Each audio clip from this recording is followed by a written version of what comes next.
Hello, so let us now integrate um, another example. Let's say we have x cubed gx.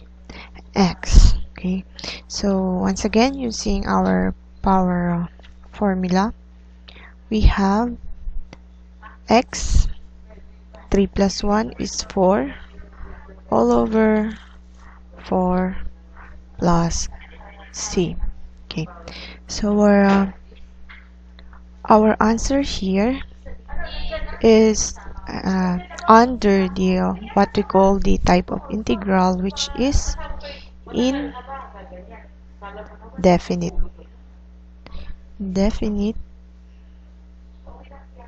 integral. So here in our example, we do the indefinite integral because we have no definite answer and there is no limit.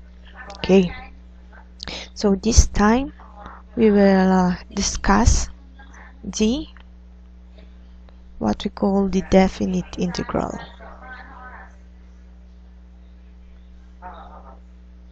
Definite integral.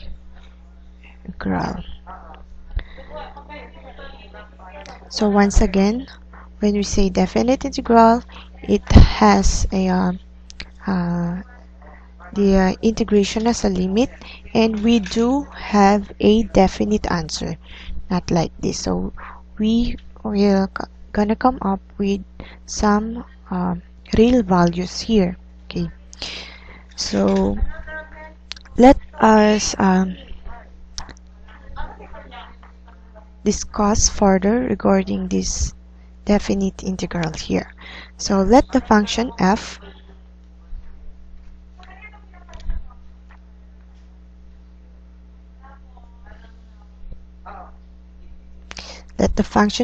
be continuous on interval a and b, and let f be function such dot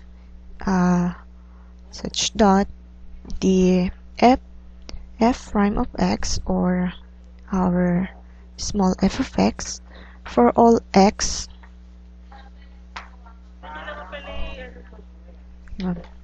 in a b, then we can say that the definite integral from a to b, once again it has now a limit from a to b, function of fx dx as our integrand, then our answer will be the integral of function with limit b minus f a. Okay, so the quantity fb here minus fa is the definite integral. So this is now the what we call the definite integral.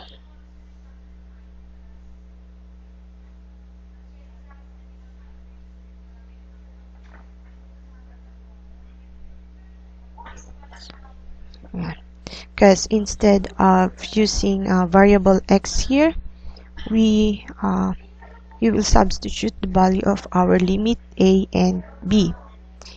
Okay, so the limits of integration being this a and b, where a once again is our lower limit and b is our upper limit. So our definite integral here is the function from our integral from our upper limit minus the integral of lower limit. Okay, so after we define the definite integral, so as you can see here, our definite integral once again has no definite value, or in here in our definite integral, we will gonna come up with some value. Okay, so for us to appreciate definite integral, let's have some example. So previously we say that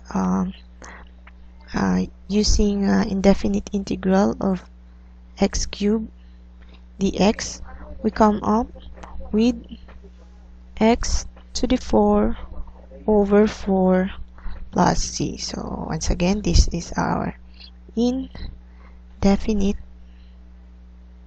integral.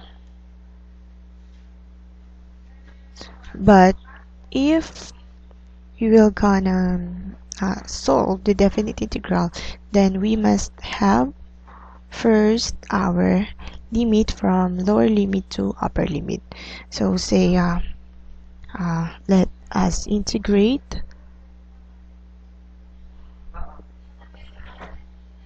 let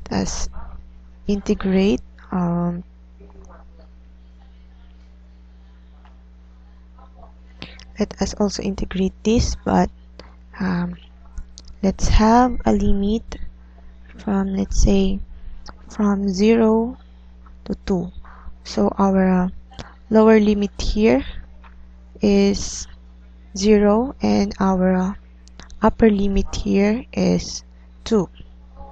Then this f of x, so our f of x is x cubed dx.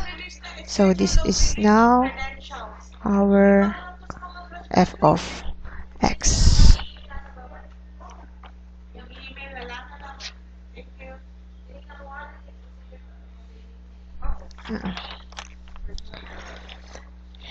And then following this definition,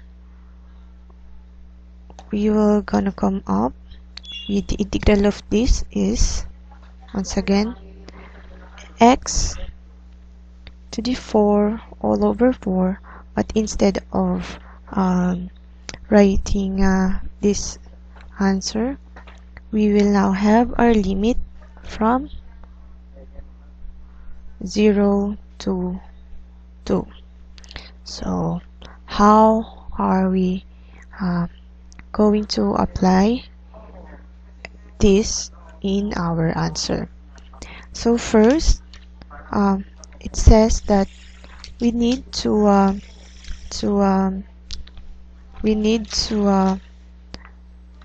replace all the value of our x by our upper limit. So our b here is 2. So instead of writing x to the 4, our answer will become 2 to the 4 all over 4, and then minus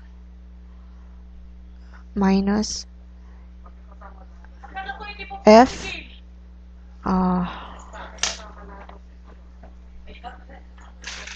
f of x, wherein our x here is now our lower limit, which is equal to 0.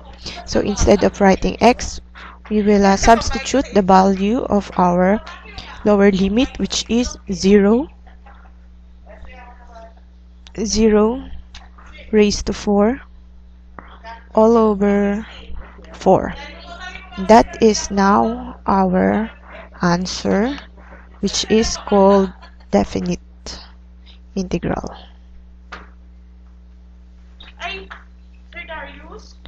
So by simplifying this, gonna cancel this out because 0 over 4 is just 0, and then 2 raised to 4 is just 16, divide 4, so it is equal to 4.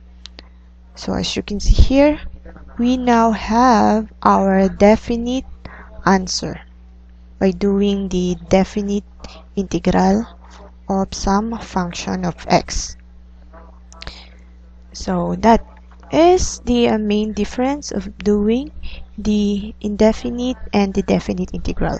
So indefinite integral, uh, we don't have limits. That's why our answer is this. We don't have specific value for our answer, but instead um, it is in terms of function. But in definite integral, we have our limits from a to b. Then we're gonna substitute those limits from a to b, so b minus a, and then we will gonna come up with definite value as our answer. So that's all for this video. Thank you.